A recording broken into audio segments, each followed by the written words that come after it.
It's the maestro here, in case you haven't figured that out. And I'm just going to speak now about some logistics so that we can begin the meeting. I believe we'll have some pauses and stops and what's going on now, and we'll figure it out because Larry's the genius that will figure it out. So the first thing is I want to show you where the bathrooms are. Got a delayed laugh or no laugh at all? I don't know. I'm muted to laugh. They're muted, they can't speak. But I didn't even see a smile, never mind. At any rate. We're on mute. So there are three aspects of our audience tonight, guys. Those of us that are here, if you'll see, we are 6 feet apart. That's why we're not wearing masks. Those that will not be on mute will be able to contribute. And those that will never be able to speak, they'll be muted the entire time. Larry, am I correct about that? Yeah. For the most part, each of our speakers this evening will introduce the next speaker. We're limiting our movement for the purpose of keeping the environment as good as we can. The agenda has changed, and we will be doing the nominating, work of the nominating committee right after Al does his presidential presentation. So with all of that said, this is going to be a different meeting, as we all know. And it'll be touched on in different parts of this evening's speaking. So I'm glad you guys are here. I'm going to give the audience to Ernie. Quick second. Thank you, Robert. Welcome, everybody. As Bob said, this is a very different meeting than we've had in the past. We're going to try to make the best of it under the circumstances that we're presently living, and hopefully the situation we're living with and under will come to a fast end and we can get back to our normal lives. At this time, I would like everybody to place their right hand over their heart and repeat with me the Pledge of Allegiance. I pledge allegiance to the flag of the United States of America and to the republic for which it stands, one nation, under God, indivisible, with liberty and justice for all.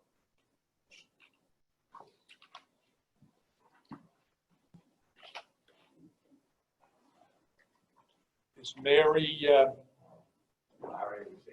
Corbett online? Not yet? No.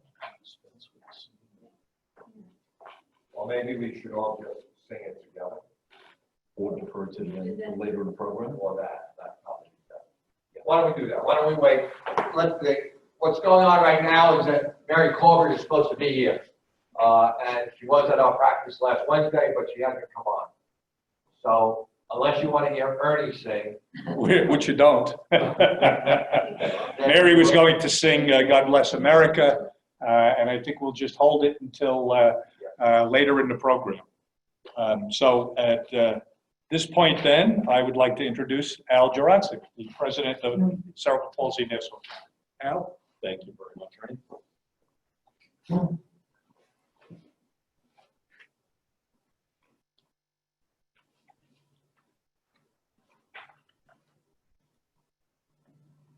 Good evening, everyone.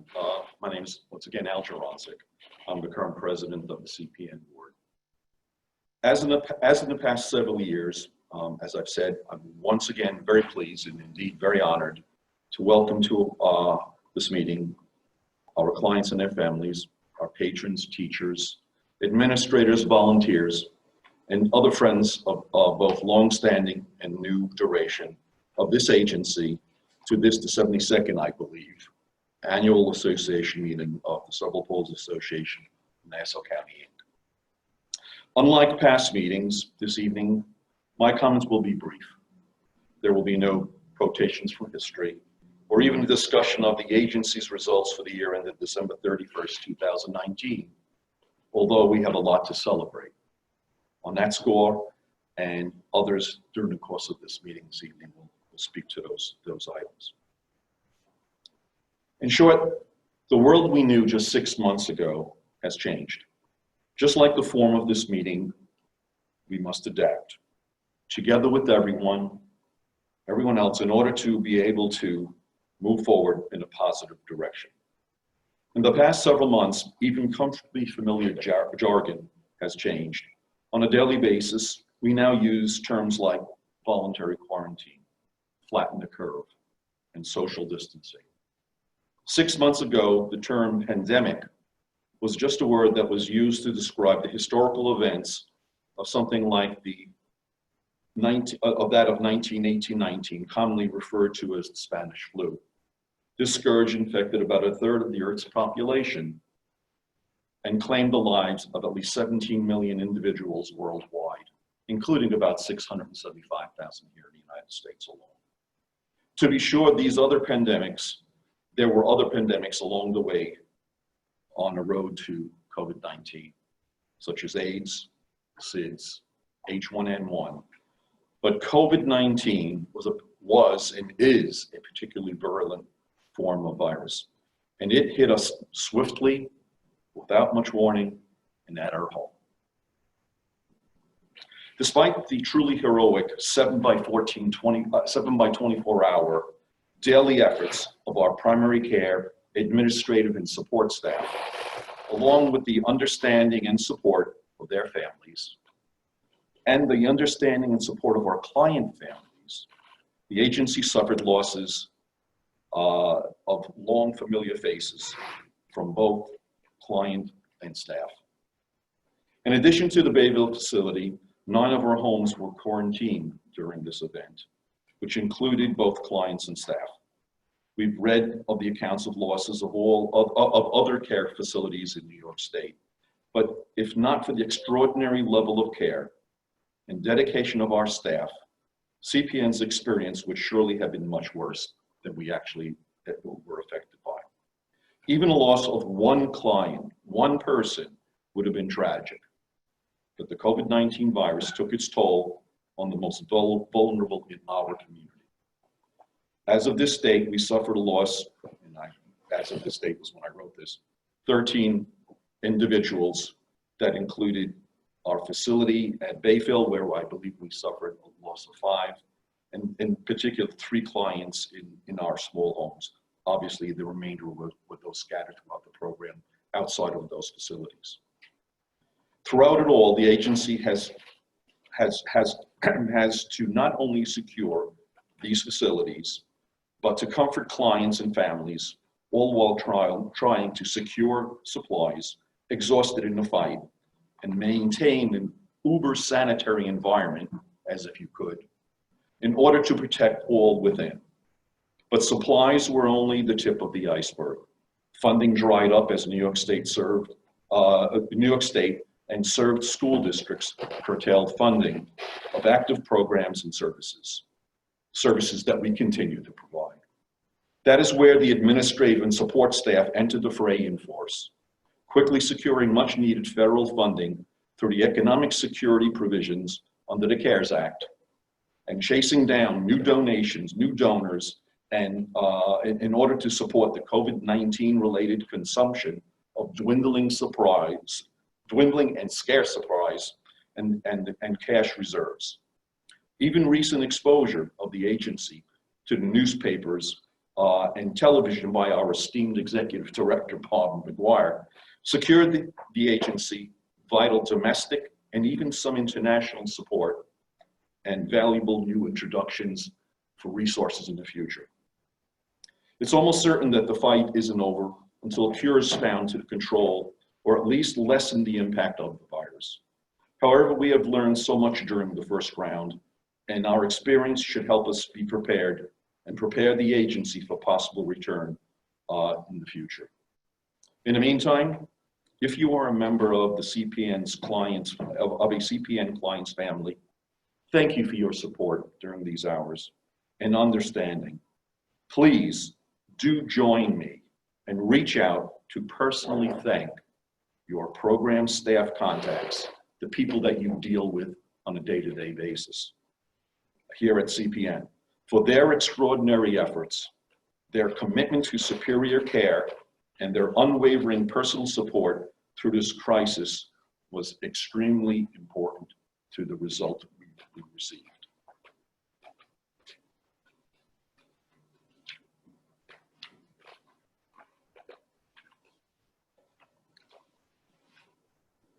In previous years, you will recall that we always dedicated a good portion of this evening's program to recognize those individuals here in our community whose achievements this past year warranted special attention and consideration. Unfortunately, social distancing prevents us from celebrating our achievements and career milestones in our typical fashion. However, they're not forgotten and they will be recognized, only differently, if not in a more modest manner. As I've said in the past, it's not the grim future fraught with adversity that we face, but a sobering view of a change that will eventually come, and we will be prepared. One final note in passing with regards to our friends of the family, let's say. During this year, in February of 2020, Bill Cohen, who was a past president of our agency for the years 1984 through 1990, and the first president of the foundation board, passed, and I'm not sure, I don't know that it was related directly to the COVID, but he did pass early. It was not, so clearly there are others, and we'll talk to that a little bit later in the program. Bill is particularly noteworthy because he is primarily responsible, or principally responsible for the Linder building. It's a result of Bill obtaining a considerable amount of support. That's roughly $750,000 from the Linder Foundation and another $500,000 from the Fortunoff family. His ability to get major gifts enabled CP Nassau to build the environment to expand our services in 1992, all of which we are still enjoying and appreciating very much today. So once again, a thought for Bill in his passing this past year. Thank you very much at this point for your support and your trust in our agency. Stay safe and please practice recommended social distancing and other safety procedures. So. Now, Mary Corbett is now with us, so if you want to introduce Mary, she could then sing God Bless America. Very good. Okay. An adjustment, we're returning back to our regularly scheduled program, and Mary Corbett in Life Options will be participating in a program and will sing God Bless America. So We'll just wait a second while we adjust the camera for that. all right, we're working on technical fine-tuning over here. And so far, I think this is really great, Larry. You're really on cue. Hang on.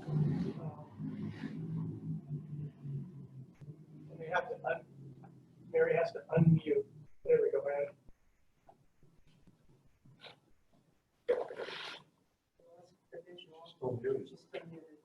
And it shows here, but it should be okay on their side.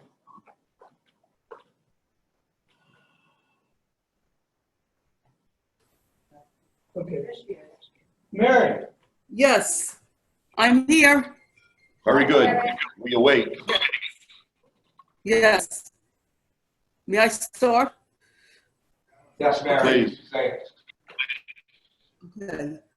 God bless America, land that I love, stand beside her and guide her through the night with the light from above, from the mountains to the prairies, to the oceans wide with foam. God bless America, my home, sweet home. From the mountains prairies to the oceans white with foam. God bless America, my home, sweet home. God bless America, my home, sweet home. Thank you very much. That was beautiful. Thank you very much, Mary. Yes, ma'am. As always, it was worth the wait. Thank you very much. We're now going to get back on the program, and it was pointed out that I managed to skip a few things. At any rate, we're going to start with another item of administration, and that is I am seeking a motion to dispense with the reading of the minutes that were circulated to the folks at this meeting on the board. I second the motion. Do I have a second? Any objections? No. Motion carries. Thank you very much. Now I have a motion to accept the minutes. No, we just did that. Okay. With that, I'm going to ask Mary Fleisch to provide us with the current report of the nominating committee. Mary? Thank you. Thank you, Al. Thank you, everybody. First of all, I want to thank the members of the nominating committee for their time and dedication to the work, as well as the help and guidance they have provided me. Members of the nominating committee were Carmela Lodge, Karen Kiefel, Michelle McCormick, Jean Castell, Robert Masterson, and Joel Meltzer. Over the past few years, we have added a number of impressive individuals to the board, including last year where we added 3 new members. The nominating committee at this time did not have any new nominations and instead are going to be presenting the following slate for approval for their new terms. For officers, the term will be from July 1st, 2020 to June 30th, 2022.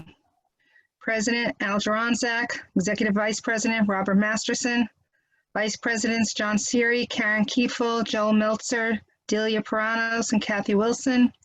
Treasurer will be Jerry Poller. Corporate Secretary Iris Alisi. Directors, whose term will be 3 years from July 1st, 2020 to June 30th, 2023, is Natalie Alloy, Michelle McCormick, myself, Jean Castell, Greg Lacalci, Susan Gordon-Ryan, and Ralph Ventura. That is my report. I also, if we can hold off for Charlie to swear them in, I think, Al, you want me to present the names for the board members for nominating committee for 2020 to 2022?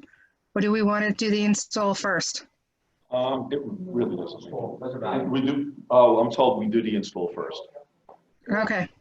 Charlie, it's to you. Wait till, I don't know if they're ready for you yet. We're ready.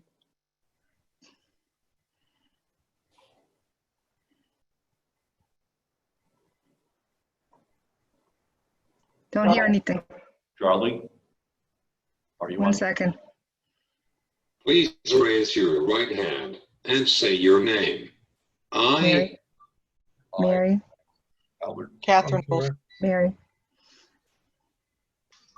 hereby promise to fulfill my duties as a member of the Board of Directors faithfully and to the best of my ability in accordance with the bylaws of the corporation. I now install you as a member of the Board of Directors. I agree. I agree. I agree. Thank you. I agree. Thank you, Charlie. Thank you, Appreciate it, Charlie. as usual. With that, we'll move on to the announcement of the report from the nominating committee for the slate of individuals that are put up for the 2020-22 time period. Mary, while you're here, if you want to deliver the news. Sure, they are Greg Lacalzi Jr., myself, Karen Kiefel, Joe Meltzer. And Ed. and Ed Probst. You need to unmute, Mary. Hold on. I will say again, they are Greg Palsy Jr., myself, Karen Kiefel, Joe Meltzer, and Ed Probst Jr. Well, that's not true, and we have to have a conversation with you because. Each of the individuals was in fact contacted and have agreed to, to accept the nominations. So, with that, I think it's over to, I'm not sure who's next on the agenda. okay, we're going to continue with, oh, by the way, there are 2 additional members that will be appointed at a later date to the committee by myself. That has to be done, I believe, by September. Yes. With that, we'll move to the next item on the agenda, and that is the executive director. I'd like to ask Mr. Bob McGuire to step up and to deliver his address. Thank you. We not just go to a single camera? I didn't hear what you said, Mark. I'm gonna move to a single camera. You go ahead, sir. So it's already been said, and it's obvious to everyone, this is different. Generally, at this stage, I would begin to thank people that have made 2019 a successful year that it was. And certainly that includes Al Sharonzik and all of the board members, all of my directors, all of the managers in the agency. It starts to get weird that we don't have the staff and the board members and the volunteers here to be personally applauded and thanked for their generous service that they have done. And it's hopefully the last year that we are unable to do that. It's nice to see bodies. I have to say that in all the years that I'm here, it's 38 years now, I have appreciated the people I work with, but perhaps never so much as this past year. The performance of our staff during these last several months, it humbles me, and I don't know that I can show the amount of appreciation I have and respect that I have for the people that have toiled in recognition of their sacrifice. There isn't words, there aren't words that perhaps express that level of thank you, but oh, they deserve it. My presentation tonight will start out with 2019, because that's the year we are actually supposed to be recognizing. 6 months into 2020, it's impossible not to be speaking about this year too. But in 2019, some of you may remember, there were shootings that were going on in our country. And when we looked at our center to see about our safety features, we recognized how many areas we needed to change. So doors, exterior doors were changed, 150 interior locks were changed, and a PA system that reaches all of our facilities, including the 387 and 350 Washington Avenue homes, so that if something were going on here, people would know about it. We also have alarms on our phones that we can hit a button and get into the police so that they know that there might be something terrible going on here. Big accomplishments. And when we turned to Bayville, after we accomplished what we wanted to here at the center, there were also significant amount of holes. Not as bad as here, bad's the wrong word probably, perhaps not as vulnerable. We don't have the traffic at Bayville that we have here, but still some vulnerability that we thought we needed to correct. And as we got through 2019, with tremendous support from families as well as vendors, we were able to make changes at Bayville that has created a safer environment there too. We didn't finish, unfortunately, because of COVID-19. We're close to doing the things, completing the things we wanted to, but we lost some speed. So we started off 19 with safety, the center, and at Bayville. We then looked at our strategic plan, and as many of you know, Karen Geller Hittleman took over the reins of that process and bringing stakeholders together, looked at our mission, our vision, and our values, and began to reshape our focus. We're very pleased with the progress that was being made.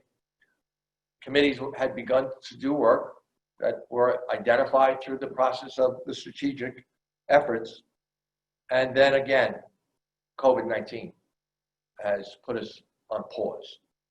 The really good news is that when the pause ends, and I believe it will end like everybody else does, we have a platform to go off of that's a good platform. We'll be ready. And then in November 15th, 2019, we had a virus that we thought would be the worst virus in our lifetime, because it was the Medusa virus. And the Medusa virus basically shut down our operations for our computers. Larry Davies, fortunately, smart enough to say to me within 5 minutes of recognizing what was going on, "This is bigger than me, Bob." Fortunately, we had insurance.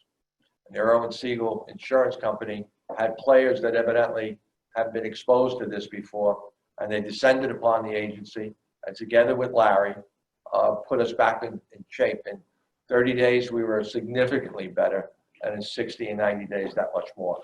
We're going to go forward with this same group in the future in order that we can maintain the types of security that we need to maintain and be able to have the flexibility and the resources that work for our staff. So that was the virus that we thought would be the worst virus that we'd be exposed to. Little did we know. So what happened next? Well, most of you know, early March, 350 Washington Avenue, had a staff person that was diagnosed, no symptoms. We went into quarantine. No one in that house, no staff, and none of our residents ever had any symptoms. But we were in quarantine for 14 days. A short time later, by March 25th, Bayville had 10 people go to the hospital, and 9 of them were diagnosed positive. And that began an onslaught of care needs and of fear. I've said this to many people. I don't know that I've ever felt fear before, but I could feel the fear in our staff when I would speak with them. And yet they went to Bayville with their sleeping bags and with their toothbrushes. So you've heard me speak about the heroes, and we have some videotape that captures 2 of the interviews that I went through, I did. One with CBS and one with MSNBC, and I think we're going to put them on now, Larry. Yeah. Ready? Yep.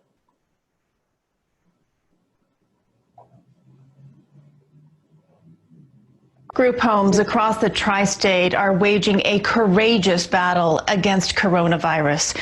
Tonight, we have a sobering look at the residents who live there and also their courageous caregivers and the battle that they are now raging against this virus. Here is CBS 2's Jennifer McLogan. Heroes work here. Behind the walls of this group home for the developmentally disabled in Bayville, Long Island, fevers were spreading like wildfire. It was up to the staff to enter the battleground. Saints are doing heroic things day after day. Bob McGuire, executive director of CP Nassau, took us on a virtual tour of the quarantine facility, where 37 of the 46 residents tested positive. 3 died, 9 remain hospitalized. Rather than run off, the minimum wage caregivers ran in. 15 people came with their toothbrushes and pillows. Staff members. To stay for 14 days, knowing that they were staying. Soon, 8 of those dedicated workers themselves got the virus. Some of them broke down crying when they learned that they were positive. Because he said they could no longer help the residents who are living with everything from cerebral palsy to autism. Worker Winfield Jackson. It's a challenge, but we have so much, I would say, care, compassion, and we put fear aside. For residents like Reed, just released from Glen Cove Hospital, social distancing and hand washing is nearly impossible. Caregivers are their last defense. It's difficult, but we are maintaining, we have a lot of very great staff. This is what we're all about, just keeping everyone safe. It's kind of scary, but I just thank God that I'm able to wake up every day healthy. A study now shows those in special needs group homes are 5 times more likely to get COVID-19 and die from it than the general population, says New York disability advocates Mike Alvaro. It's a horrific statistic. It's important that we know it. 2 days ago, we added 2 more houses to our quarantine. We're hoping that's the end, but we don't know that. Bob McGuire asked we forgive his emotions. This is not a normal family-like setting, although I have to tell you that our staff act as if that's their family. Leaders hope the disabled, often forgotten, and their caregivers will now become part of the public health discussion. On Long Island, Jennifer McLogan, CBS 2 News. Design isn't just for I got a second to talk. So one of the things you just saw was, just for the record, that wasn't Bayville. You know, sometimes the news just doesn't get it right. So that was the center where several of our guys from Bayville who were tested negative were moved to because we were trying to isolate and provide a better sense that we could take control and not have this disease continue to spread. So that was the center that you saw. That probably we were 5 weeks with 10 individuals living here. You ready, Larry, for MSNBC? Yeah.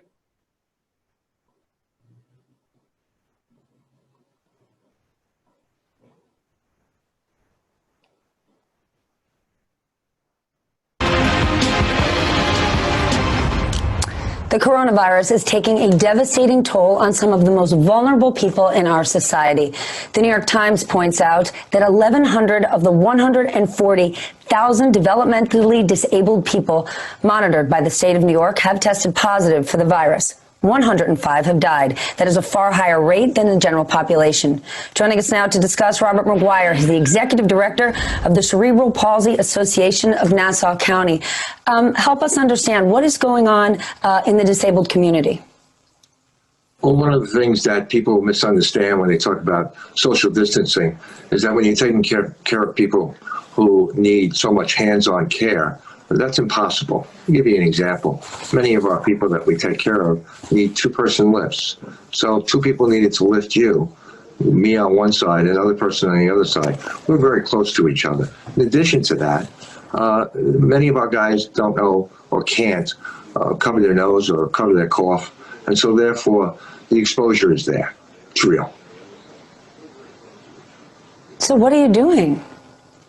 Well, in the beginning, if you heard the story, on March 24th, in my 48-bed home, we had 2 vacancies.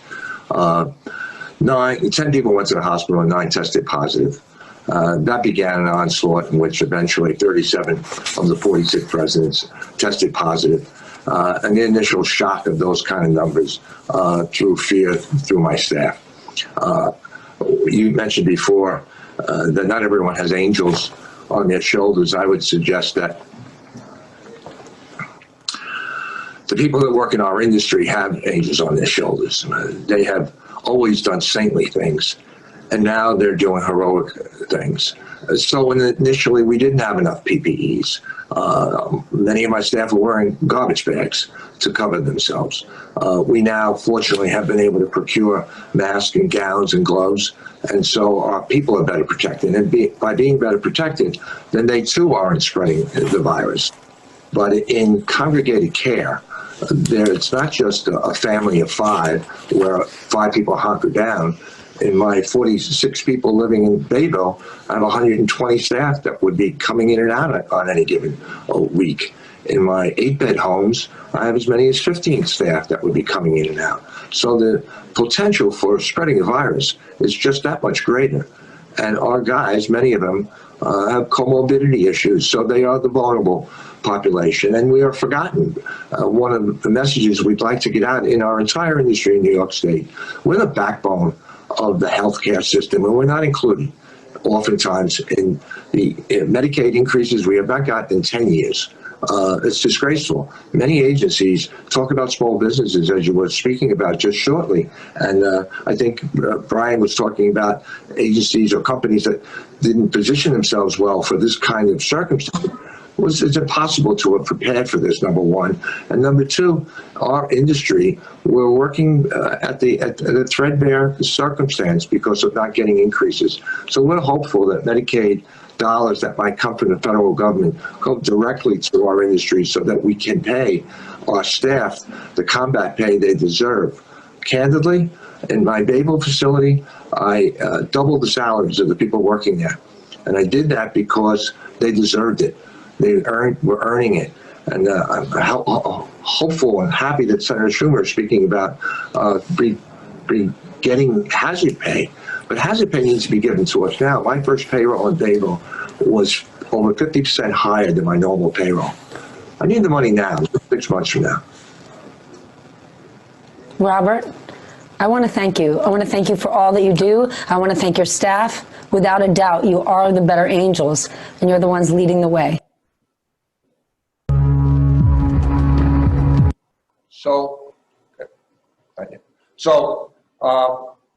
One of the advantages of the Danny Haycom New York Times article was that we got exposure that we never had before. And that's why Channel 2 and 11 and 12 and MSNBC and others, media, print media and other radio were attracted to the story. And we have got our name out. And Al mentioned before that we've gotten recognition and support from people as far away as Thailand. Someone sent us $1,000.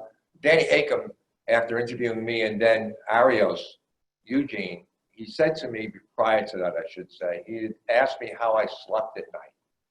And I really didn't have an answer and until he interviewed Arios. And then I said to Danny, you asked that question. I sleep at night because of people like Arios. They embrace what they do. They do it with their full heart. And as a result of that, I am able to sleep. Well, one of the things that happened during this process was that Joaquina Spence, in speaking with her staff, relayed that many of her staff were looking to hear from me directly. So as a result of that, I began doing videos, and we're about to show you a few of those videos. That was, the purpose was to be communicating with staff to not only thank them, encourage them, but also to bring them up to date on things that we were doing.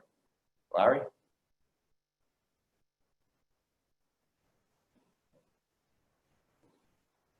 I just want to take this opportunity to say thank you to all the frontline heroes. The work that you do is not only essential, it's selfless. The dedication that you bring every day is priceless, and the compassion that you show our guys every single day, they need that.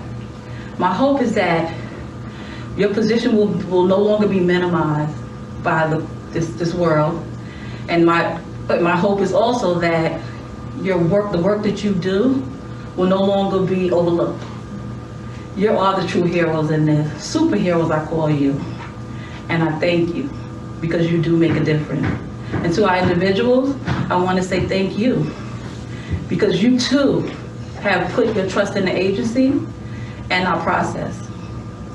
Thank you for believing in us and knowing that we're going to do everything we can to keep you safe and out of harm's way, because your lives matter to us. Together, we do make the difference. Sonia couldn't have said it any better. Recently, just this week, Dr. DeAngelis, in visiting Babel, commenting about Babel and our other homes, said that he believed that so many more of our people were vulnerable, and that the reason why he thinks they're alive is because of the care of our staff, our direct service providers, our nurses, our administrators, our maintenance guys, our cleaning guys. Everyone has pitched in as a team and created the atmosphere that has saved lives. We are going to be purchasing some different equipment to further sanitize here in Babel. In fact, today, Vincent Russo was able to put me in touch with a friend of his who donated $2,000 that will enable us to buy a ultraviolet cleaning piece of equipment, as well as electrostatic spray. We are going to be improving the cleanliness and the protection in our work environment so that when we return, and we will return, you feel safe. Thank you for all you do. You guys are the heroes. Thank you. This is the 5th video that we're doing so that we can communicate with our staff. And hopefully our participants in our program view this also. I'm joined today with Arios, Eugene, and Stacy Bryant at Bayville, different location than we've done. Thought we'd get on the road and show you one of the programs that certainly proved that our saintly staff were also heroes. Arios and Stacy hunkered down on March 24th, and we have actually, Kathy Serpico's watching this. There were so many people at Bayville that rose to the occasion to make sure that our guys were safe and make sure that we were cared for. So I'm here thanking Arios and Stacy and all the people that followed them into this facility to make sure that our residents were cared for as well as they possibly can. Arios, would you like to make a comment? Thank you, Bob, for your support. It has been a journey here, and I would like to take the opportunity to thank all the staff, including all the DSP clinical and nursing staff. We're doing the best we can to keep the house clean, keep the residents healthy, and everybody here have done the best they can to support them. Thank you, Arios. Stacy?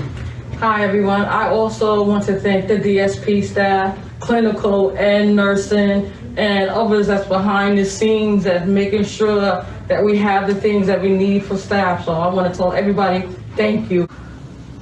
So, I'm Bob McGuire, for those of you who might not recognize me. And I'm in the Herbalogy Cyber Lounge, as I was last week, with Sharon Rothstein taping us, and Joaquina joining me, to say hello to our CP family. It's a phrase I'll never say differently because of the last few weeks. The teamwork, the sacrifice, the heroes. I really do feel like it's a CP family. And I've asked Joaquina to join me because Joaquina has been here at the center where 10 individuals from Bayville who've tested negative and are doing well are residing until such time as this environment changes for us. So Joaquina, can you tell me how you doing? How are our staff doing? So we are at week 4, where we label this a safe house. And I feel like our staff are doing well. I'm actually very, very proud of them. We have some heroes here, and I try to remind them of that every day. We took 10 individuals and we tried to make it a home for them. A home where they normally have day program here. It may not be acclimated to sleeping here. However, we tried to make it as normalized as possible. We are now at the point where we can expand and think about different activities to do, to try to acclimate them to their normal life, things that they would probably be doing in the residences. We've made videos with them that hopefully you will all see soon. We just finished editing a video that they had fun making. We're trying to just make a tough situation as normal as possible, and we can't do that without the dedicated staff that we have. Give me something, oh. Baby, come give me something, oh. Cause I can't stop loving, since I got a taste of your love. Baby, come give me something, oh. Baby, come give me something, oh. Good morning, everyone. It is morning still. Here we are at the center today, and want to give a message to our staff of how much we continue to appreciate their dedication and their generosity. Standing with me is Rachel Diaz and Mary Ann Brohan. They are the leaders of our nursing team that have kept so many of our fragile individuals that we serve alive. I wanted them to be able to say something to the staff. Rachel? I just wanted to say thank you to all the nurses. Hi guys, miss you all. And certainly thank you to the nurses that came and worked at the Safe House. I know you guys came and were day program nurses and turned to be residential nurses and worked evening shifts and overnight shifts and just did whatever you could to kind of pull for the 10 guys from Bayville that we had sent over here. So I appreciate all that, and again, thank you. You guys are real heroes for doing that. And to my Bayville staff, who I affectionately call my warrior nurses, who were really on the front lines when all this kind of happened and the guys got very sick and very quick and the hospitals were shut down and we were really asked to do things above and beyond what we were kind of called to do or had the means of doing. So to you guys, thank you. To the medical aides, again, both at the Safe House and at Bayville, who worked, alongside the guys who were sick and alongside us nurses. To all of you, thank you. You are the true heroes. Thank you very much. Mary Ann Brohan. To all the nurses, we thank you so much for being the heroes that you are, and the DSPs. For my nurses, I need to thank you so much for coming to work every day, taking on the challenges, caring for the sick, training the staff, keeping them calm so that they could take care of our consumers, and also comforting the families. You showed dedication, courage, and you took care of the individuals like they were your family members. And I can't express so much gratitude to you for everything you do and for the staff that also worked alongside of you. Thank you again. Happy Nurses Week. So this is Nurses Week, and that's why Rachel and Mary Ann are doing this. But we could be saying this to nurses every day as well as all of our staff. Rachel and Mary Ann not only have worked tirelessly, they have sacrificed themselves by going around and making sure we're doing the right thing. So thank you on behalf of all those that are served. Appreciate it. As we are now many weeks into this pandemic environment, we have messages that we've been giving to staff, both to thank them as well as to keep them informed about things that are going on. This happens to be Mental Health Week. I would think that maybe mental health is not a week, but a year and every day. But nonetheless, during this particular stressful time, it's important for people to maintain their balance. I've asked Sharon Rothstein to join me today to share some message to her people. Hi. So I'm here today to extend a heartfelt thank you to our amazing psychologists and social workers throughout the agency. Through this tough past couple of months, you've provided support and guidance to our staff in the residences, our participants in the residences and their families, to the individuals we serve who live at home and their families. And in addition, you've been providing telehealth, very needed individual counseling sessions to our outpatients through Article 16. So I want to thank you for that. I also want to thank you for stepping up even without being asked when we had to deal with a very difficult time losing several of our beloved CP Nassau family members. And so without your assistance and care, it would have been even more difficult. I want to thank you for your generosity. You've provided meals to the staff in the residences, and it's been really appreciated, as well as your thoughtfulness for suggesting the event that we just had this week of the drive-by parade, which was enjoyed by all, not just the individuals in the residences and the staff, but all of us who participated. So thank you for that as well. Give me something, baby, come give me something, cause I can't stop loving, since I got a taste of your love. Baby, come give me something, baby, come give me something,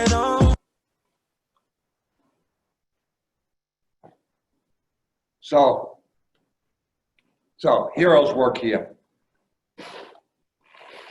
Can't overstate that. Heroes work here. One of the things I would like for each of you to do when you can is take a look at our 2019 annual report. One of the things that happened as a result of all of this publicity is, again, we had donations from all over. Babel at dinners. Babel, person who lived in Babel, gave $7,500 to a restaurant, said anybody from Babel calls, take it out of my credit card. Staff brought food, parents brought food.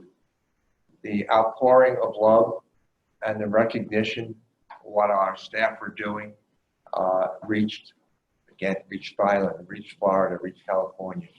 So take a look, please, at the annual report when you have an opportunity. You'll see names, you'll see specific examples. A gentleman came up from Philadelphia, having made 500 face shields with another group of people, and came up on Holy Saturday to drop them off here for us. We reach people's hearts. Some people in Babel said they never knew we lived there. A fellow came last week who's made birdhouses, and he used to volunteer at Jones Manor when he was in the 4th grade. He said he never knew that our residents lived at Babel, right next door to Jones Manor. And he and his family donated $750. So there's a tremendous amount of good people out there that have done great things to support our wonderful staff. So please, take the advantage of looking at this. You'll get something out of it, I believe, because you'll see all the goodness in people. So where are we going? How do we get back? We are in the midst of buying sanitizing machines, ultraviolet rays, sanitizing spray. We're actually getting pricing on our HVAC so that we can be purifying the air, the return air. And prior to the meeting started, Dr. D was telling us that he has it in his air conditioning in his home. And he had it 7 years ago. So talk about somebody who's got some forethought and vision. We're looking for grants because we don't have the hard numbers yet, but I would not be surprised that the cost of the agency will be in excess of $150,000. But we believe it's important for the agency both to be providing the purest environment that we can, and also give people confidence and comfort that they are not at risk or minimizing that risk. Now, I'd like to end where I kind of started. I'm very good fortune of working here for 38 years, but probably didn't appreciate it as much as I have appreciated the last few months. Several people asked me if I was sorry I hadn't retired a year or two ago, and my answer was absolutely not. I would have been very unhappy if it wasn't part and parcel of the work that needed to get done. So the directors, our residential managers, our residential staff, our day program staff who worked in our residential program, our day program staff that are giving so much comfort and contact to those that are living at home and our residents through Zoom and other technology. Got a letter today Nadine received from a parent of a woman that goes to our Oceanside program. And 6 paragraphs were how thrilled she has been with the teacher and the therapist that have worked with her daughter. And yet, 1 paragraph spoke about the fact that her daughter needs to come back to program. She needs to socialize. She needs to see people. She happens to have a vision issue. So some of the things that are happening on Zoom, she's missing. I think there's a lot of people that are worried that who will ever want to come back. And I am not hearing that from families. I'm hearing, when are you opening, Bob? So we need to prepare the environment so we can have a safe place for people to come back to. Our CLC teachers and clinicians who are doing remote teaching. It's probably not a day that I've been here that a teacher or a clinician hasn't been in the building getting something because they realize that a child would be better helped and better served by something they had in their classroom or in the gym. Dedicated people that understand the needs of our children and our adults and want to make sure that in this horrible moment that we're living through, that we minimize the damage to our children and our adults, and we come out the other side, in spite of the fact that there'll be tragedy that we'll remember forever. There is also a reason to feel we can look at the sun again. So it's all about good people who have done great things, and I feel very fortunate to be a part of that. So I thank everyone. This is the board, this is the volunteers, these are the staff that have toiled here because the environment, the work environment supports each other, and no more so than in these last several weeks. So thank you all. It's now my job to introduce Karen Geller-Hiddleman. So Karen. Oh, good evening, everyone. I just want to add one thing to what Bob said. The annual report looks like this, and it can be found on our website. had Quinn put it together. She compiled it, and Mary Broski posted it today. So if you want to look at the annual report, it is on the website. So again, good evening. For those of you who had been part of the annual meeting before, as Al and Bob both referenced, it was a time for us to honor staff who have been here, to honor the milestones that they have put in with the agency. And it was our pleasure and my honor to have the most fun part of the evening when I was able to say a few words about the staff and have them to be cheered by their coworkers and the family members with flowers and tears and everything else that went with it. It was the best part of the meeting. It was the most fun part of the meeting, and staff felt good about themselves because staff deserve to feel good about themselves.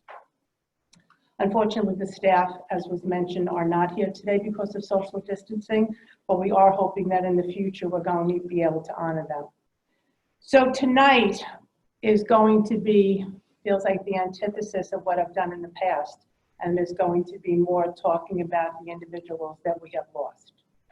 We started talking about the people that we lost with the COVID virus, and then we realized that this is 2019 annual meeting report, and we really should be going back to 2019, talking a little bit about each one of the individuals that we lost, both in 2019 and from the COVID environment. So what I'm going to do now is, there are 24 names that we decided that I wasn't just going to read the names, but just talk a little bit about each one of the individuals so we get a sense of who they are and the loss that we have, and also to think that we're celebrating them and celebrating their life and letting them know how much they're going to be missed. So we have 4 individuals. We're going to start off with 2019, and we have 4 individuals that we lost in our Children's Learning Center, 4 students that we lost. And the first student is Zanaya Orleana. Zanaya was a very quiet young girl who was able to communicate how she was feeling with her soft eyes with all in CLC. Her wardrobe also made statements. Each day she came to school with the most colorful hair ribbons matching her adorable dresses and eye-catching footwear. She loved to play with soft and fluffy objects. And we have Tanasia Parks, who's called Taj. Taj was a young girl with a bright and beautiful smile in our CLC program. She was very affectionate and loved to hug and cuddle with caregivers and family. Taj responded most to people who were close within her reach. She enjoyed pulling their hands and their faces closer to hers. Tyler Lewis. Tyler was a happy young lady. Her energy and smiles were contagious. Tyler's mother always threw the biggest birthday bashes in her CLC classroom, and Tyler loved to reminisce about them.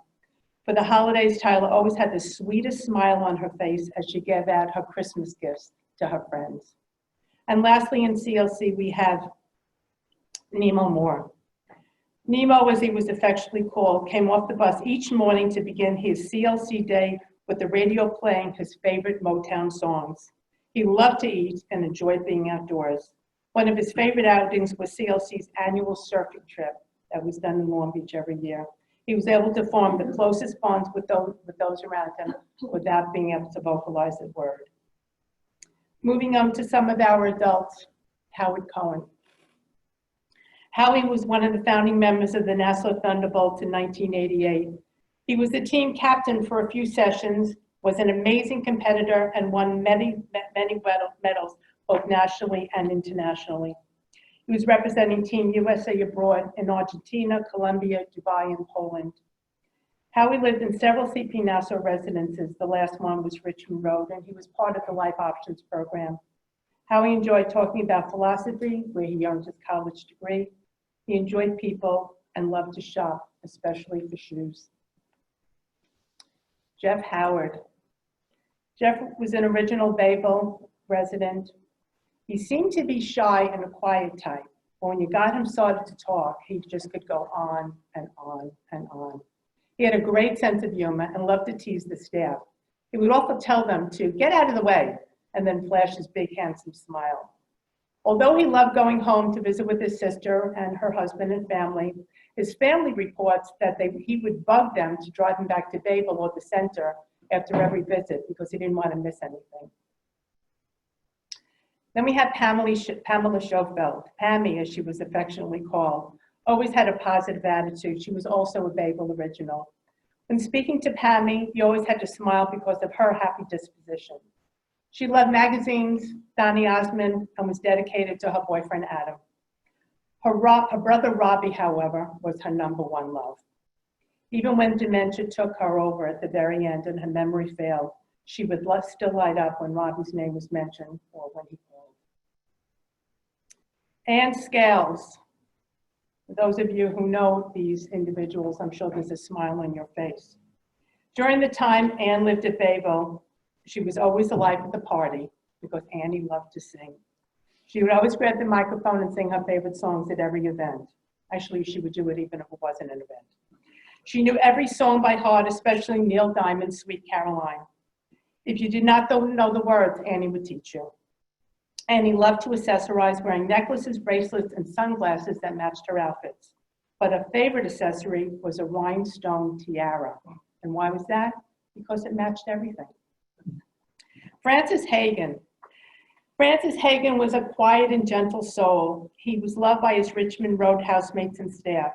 Though quiet, he liked to joke around with people and had a smile that could melt the coldest heart. He came from a large family and loved to tell stories about the old days in Queens where he grew up. Coffee and beef stew were his favorite things, and if you offered him one of those items, he was your friend for life. Louis Scotty Edelman. Scotty was known for his quick wit and his great sense of humor. Scotty brought his energy and larger-than-life personality to the Wantor residence. He loved to share his music, host Passover dinner, and spend time with his mom. Although he wasn't with us very long, Scotty quickly became of the CP Nassau family by making us laugh and keeping us on our toes. And the last person that we lost in 2019 was Abdul Jackson. Somehow, even without a vocal voice, Abdul said so very much. He appreciated the little things of life: sports, food, game shows, movies, simple interactions with people were all important to him.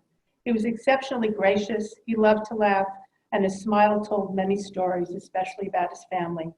Abdul had the ability to just simply spread joy. And those individuals we lost, unfortunately, in 2019, they each had their own story. And then we entered 2020, and we entered COVID-19. And as was mentioned before, we lost 5 individuals from our Babel facility. Amy Siegel. Amy was a world of radiant sunshine with a smile that brightened the room with joy. Her beautiful, bright eyes captured the attention of others instantly. Amy looked forward to people engaging her and showing her affection. The sound of her soft giggles and her captivating laughter, triggered by hearing something funny, will truly be missed by everyone at Babel and her day program. Jeff Posner. Jeff was an easygoing man who loved to eat and looked forward to cooking class and pizza Wednesdays. He had a love for horses and enjoyed spending time with his peers. Jeff could frequently be heard singing along to Frank Sinatra music in his classes. Jeff was an active listener. In fact, he listened more than he spoke, yet he managed to still get his needs known. Babel and Life Options will be a lot quieter without his contagious laughter. Isabel Catania. There are a few things that immediately come to mind if you know Isabel. Her love for the royal family, especially Princess Diana, her enjoyment to make greeting cards, and her tenacity. Took me a while to come up with a nice word. She was not shy and would render an opinion or tell you that what she will do or not do without hesitation, whether you asked her for her opinion or not. Her confidence was admirable. I know I will treasure the homemade card that I have from Isabel from many years ago. Adam Sandberg. Adam had a friendly greeting for everyone, both at Babel and in Life Options. He had a great sense of humor, was often seen smiling and socializing with his friends. He had a special smile for the ladies, especially for his lady, Tammy. Adam was the one to ask if you were looking for someone, as for some reason he always seemed to know where everybody was. He kept tabs on everyone. He would simply smile and point in the right direction. He was certainly one of the leaders in his group in the day program. Deanna Simon was the fifth individual that we lost at Bayville. As quiet as Deanna was, she was well known and loved. Everyone who worked with Deanna quickly learned that she loved her relaxation time, especially after a good lunch. Deanna had a way of teaching others that despite her disabilities, she was able to have a quality of life. Staff at Bayville in the site-based day care program will certainly miss her content smile. Larry Kushner. Larry was an individual who had an infectious smile and genuinely was excited to see people when they either came to visit him in his Adam Gatehouse or in the Life Options program. Larry enjoyed and got the most out of life. He worked very hard to earn his college degree. He enjoyed the outdoors and certainly appreciated the scenery that he saw, and he frequently traveled with his family around the world. Oscar Garin. Oscar had an infectious smile that lit up the room, whether he was in his Chapman residence or his Oceanside day care program. He always looked like he was genuinely pleased to see everyone. He loved his superheroes, figures, and books. He loved them so much that his love for them was legendary, and he would eagerly show you the latest addition he had to his massive collection. His favorite, of course, was Superman. Jill Steinberg. Jill was a strong self-advocate. She earned a college degree and she wrote a book. She had the tendency to laugh out loud if she thought something was funny and then would just laugh nonstop. So that made everybody else start laughing too. She was very outspoken and a bit mischievous. Her roommates at the Halbrand house dubbed themselves the Golden Girls, and Jill dubbed herself Sophia. Jill was the nicest person when she wanted to be, and she surely will be missed. Wanda Hill. If you were able to sing the song, Row, Row, Row Your Boat, you instantly won Wanda over. Wanda enjoyed gazing out the window at the trees and burns in the court near her site-based day care classroom. She probably knew the changes to the seasons better than anybody else. She will be missed in making it very clear that she needed her me time. John Savitas. The John we all recall was a funny, feisty, smart, special man with a loud, distinctive laugh that came right from the heart. He came alive to the sounds of Billy Joel and John Lennon, and he was always be singing along. He defined our TBI program, and as he was the very first participant over 30 years ago. Anthony Augustine. Anthony will be remembered for the warm, infectious smile he always brought to the program that inspired the TBI group and his peers. Always looking to be part of the conversation, he'd pick up his pencil to communicate every opportunity so we could spread his positive and inspiring words. And lastly, for our individuals, we have Rodney Robinson. Rodney was a gentleman who used various medical outpatient services at CP Nassau. He had 5 children and 2 grandchildren, and he enjoyed his grandchildren playing bingo and learning about computers. Lastly, I would just like to take a moment to talk about Erda Lagandi. Erda was the staff person that we lost from CLC. Erda gave 100% of her heart and love for over 30 years. She brought her passion of caring for others to work with her every day and cared for each child who she worked with as if that child was her own. Over the years, Erda took great pride in helping her students reach their goals towards becoming independent as best as they possibly could. Her frequent quote would be, "Come on, I know you can do it," and she'd urge people on. Erda was the proud mother of 4 and a grandmother of 3, and we would be remiss if we also didn't say that Erda also took care of her family in Haiti by sending them large barrels of food, and article, and clothing on a monthly basis. As a result, she was a frequent shopper in the Curiosity Shop, where she was renowned for her sharp bargaining techniques. An amazing mother, loyal friend, passionate caregiver, and aspiring colleague, Erda will truly be missed, but her memory will always be celebrated. Those are the 24 lives that we wanted to share with you today, so you would know and share in the loss and also be able to celebrate in the life. So at this time, if we could just take a moment of silence to remember all that we lost in 2019 and the people that we lost so far in 2020.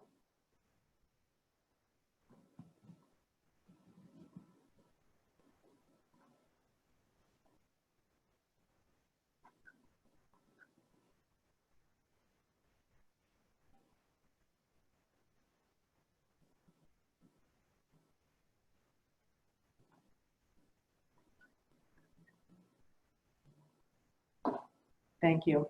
Have a good night. Be safe.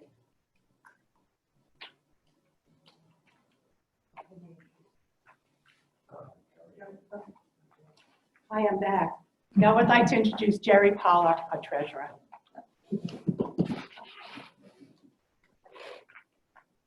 Thank you, Karen. Good evening. I'm your treasurer, and this evening I'd like to change up my report a little bit. In previous years, I've given you a rather sterile readout of the financials. This year, I'd like to give you a sense for where we were in 2019, where we are in 2020, and where I think we're going to end up the year. 2019 actually started out pretty well. We held a budget pretty well, but it didn't take long for Albany to get involved. Albany gave a rate cut to Bayville, a severe haircut to the Bayville rate cut. It was going to cost us an awful lot of money if we couldn't get it corrected. Bob and company immediately petitioned Albany to restore the old rate. Albany denied it, not surprisingly. So characteristically, Bob went to Plan B. Plan B allowed Bob to find and execute a workaround that, when successful this year, as I anticipated will be, will restore the deficit. It'll put us back to where we were before Albany's rate cut. Fast forward to 2020. 2020 started out well. Again, we were tracking to the budget pretty well. And then, as you've heard from everybody that's spoken before me, COVID-19 struck. COVID-19 brought our expenses much higher than they were before. Higher staff expenses, higher PPE expenses, et cetera, et cetera. They were literally devastating expense increases, those that we couldn't sustain. But the government came to the rescue of the country, and so that many folks, many organizations were able to benefit from it, but not all. Only those who were nimble. And to Larry and Linda's credit, within 36 hours of the first tranche being offered, we had secured funding from our bank. That got us up until the second tranche, which was as sorely needed as the first. And Lenny, along with our BDO consultants, was able to secure in as quickly a fashion the second tranche of funding, a second multi-million-dollar funding. The first tranche was a loan that we got from the Small Business Administration, but that is very likely to be forgiven, given that we followed all of the conditions that were set to get the loan. The second was a grant. Looking forward, what will it look like at the end of the year? I believe strongly that unless there is another crisis that we haven't thought of, that is unforeseen, we may well end the year as favorably as we have many, many years in the past. And that's my report. I'd like to invite Bob up to the microphone.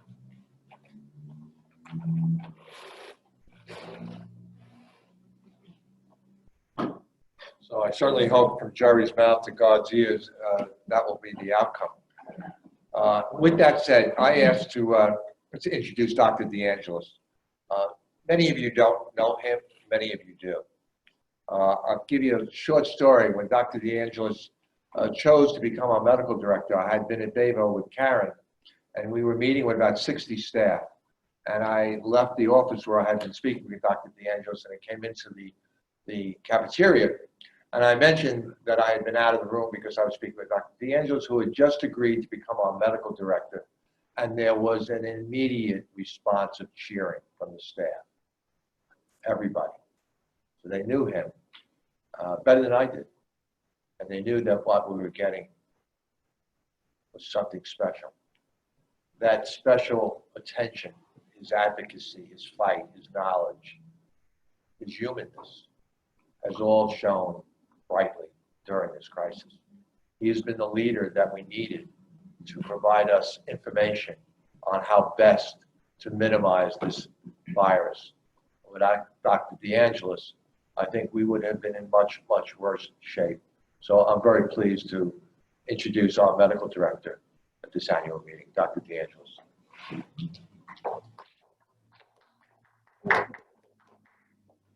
Thanks, Bob. Despite these trying times, I just want to make mention, not to minimize the couple of additions that we had to the medical clinic. One of them is Cecily Offner, who is our new nurse practitioner, who has been well received by staff and by patients. She's very knowledgeable and very receptive to advice and direction. In addition, we started using telemedicine for the very first time, and that became very productive for us, especially during these times when, clinicians were really basically unable to see patients in the outpatient setting. And, we were able to utilize telemedicine to help address some of the issues that may have arisen throughout this time. I don't have much to say about anything else, except I think I really want to take this time to really thank those frontline staff that CP NASA has been so CP NASA has got some of the best staff I've ever seen. And I know that because I worked with them very, very closely. There's a difference between an essential worker and a frontline worker. And you can be a frontline worker and not necessarily be a healthcare provider. The staff, every staff member was there, never questioning anything that had to be done. They responded to every twist and turn that may have arisen throughout this entire time. And I know Bob had said he was glad that I was here to help, but I could not have done this without the staff that CP NASA has in every capacity. I am honored to have and will work with the staff. I've never ever had such respect for anybody in this healthcare. They are just amazing. And with that being said, I'd like to kind of read a letter that really kind of sums up what this staff, myself, went through during this and is going through during this time. So if we just take a moment, I'd like to read this letter. The purpose of this letter is to recognize and to attest to the direct care heroes who immediately stepped up as a frontline essential worker caring for individuals with disabilities who reside in voluntary operated OPWDD residencies. I am the medical director at Cerebral Palsy Association of Nassau County. I have also had the privilege of being the primary care physician for the residents who reside at CP Babel, the agency's 48-bed ICF. I am also the hospitalist at Northwell Hospital at Glen Cove, where the CP Babel residents go when necessary for ER and hospital treatment.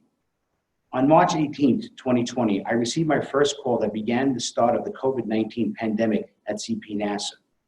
The first alarm sounded when a staff person was diagnosed with the virus at one of the agency's 6-bed homes. Under my direction, the agency staff jumped into action. Policies were quickly developed, PPEs were put into place, and trainings began and continue and continue and continue. Unfortunately, none of the residents in this home became positive. However, our tidal wave hit the following week when 9 residents at our 48-bed ICF were diagnosed with the virus. We were now fully immersed in our coronavirus war. The chronology of the individuals becoming positive who recovered and who did not is well documented as part of New York State statistics. What has not been captured are the heroic efforts of the staff of this agency. First and foremost, I absolutely believe that the potential to have lost the majority of our ICF residents with their multitude of underlying comorbidities was a real threat if not for the diligent care of the staff.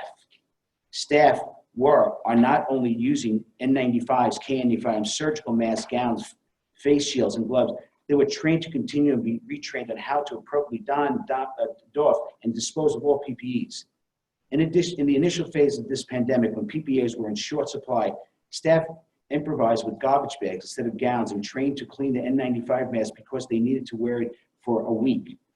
They maintain a schedule to clean and sanitize the facility. They understand the need for the intricacies of a staff isolation. From day one, we were building this plane as we were flying the plane. And I really mean that. Things that have happened while we were going through this turned around, upside down, around, and we just had to improvise and make certain directions that we weren't prepared to do, but did. The director of nursing, I discuss every move several times a day, and I meet with the managerial, clinical, and direct care staff at least once a week. We make quick left turns, right turns, and U-turns. We triage and we mobilize all the resources to provide medically diligent care laced with love to our individuals. And that's the other thing. The staff was just there for them. And you know, in this time where COVID patients died alone in hospitals without family members, it was just horrible. But our staff was there for our patients, for our members, willingly and lovingly. We did whatever we needed to do to make it work. I am certain there are many teams who acted in a similar fashion during this unprecedented time, but I know that we did it, and I know we did it. We did it, we did it, we did it, we did it over and over again, day after day, night after night. I'm honored and I'm pleased to be part of this team that used all of its talents and resources to make the most out of a heroic environment. While I fear that we are not out of the woods, I believe that the lessons we have learned will eventually help this plane soar. I can't say again how honored I am to be part of this team. And it is a team. It is a team of many, many individuals that made this all work. And as I told Bob and Karen, we had the potential of losing almost every single one of our patients, every one of our clients we could have lost. The comorbidities that our guys have are just profound in many regards when it comes to this virus. But because of our staff and because of how we as a team made a difference, many of our guys are here today. And I told Karen that despite getting through this, we have to be a little bit aware of what can happen again. So we are prepared and we have come up with plans that in the event that this happens again to our staff, to our people here at CP Nassau, that we will be able to again fly that plane and soar it. I know we will. I know we have come up with plans. We continue to come up with plans. And Bob and Karen have been so receptive to everything I've suggested. They have been supportive to every capacity they could possibly be. I can't say enough. You know, when I first talked to Karen about, you know, what we needed to do, you know, how we were going to place all of these guys and get them safe, I was thinking at night about a safe house. And I thought about Roosevelt, that how Roosevelt was this empty place now that nobody was working in. And that maybe we could create this hospital setting for healthy people, you know, and Karen completely jumped on board and said, I think that's a great idea. And for 5 weeks, we kept this house sterile. We kept it as sterile as possible, allowing us to be able to take care of those that were in a lot of need. And I across the board, from Bayville to all the residents that are out there, the houses, what a fantastic job. And I want to thank all of you. And with that, I'd like to introduce Iris Alessi for the Council President's Report. Thank you very much.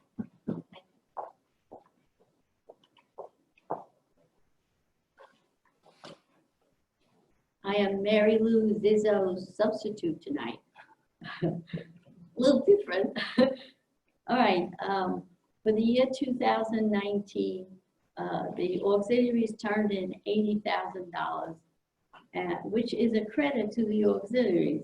Though we are smaller in numbers, we are still a driving force when it comes to fundraising. It is a lot of work, but the auxiliaries roll up their sleeves and go to it.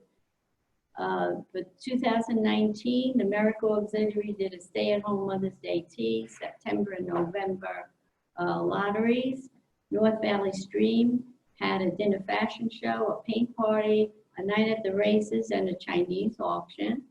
And Plain Edge did buddy baseball, a dinner fashion show, a Chinese auction, a stay-at-home Mother's Day tea, a stay-at-home Father's Day barbecue, and an open your heart and share your love around Valentine's Day. The council itself ran a very successful holiday luncheon at Millard. To say the least, it was a very busy year for the auxiliary. Then along came 2020, and the only one of the auxiliaries was able to get a Chinese auction in before the shutdown. Currently, we are brainstorming on how to do more stay at home and send your money in to us. So we'll see how we do. Everybody is brainstorming. It is a little bit encouraging when you realize that all the other charities are complaining about the same thing. We're all in the same boat, weathering the same storm and hoping for the best. And I hope we come through this with a lot more revenue than we anticipate right now. And on a sad note, we lost one of our really, really important ladies, Ruth Wilson. She was a charter member of the Uniondale Auxiliary, and she came in as treasurer and went on to become president of the Uniondale Auxiliary. And in 1988, council saw their big moment. They grabbed her up and she became our treasurer for the council. Her beautiful smile and willingness to help made it impossible not to like her. Ruth was a gift to all of us. Along with Ruth came her two daughters, Catherine Wilson and Joyce Lazaro, and two grandsons, Aiden and Daniel. All of them volunteer for CP Nassau. Ruth left a big hole in the council, and she will be always missed. Thank you.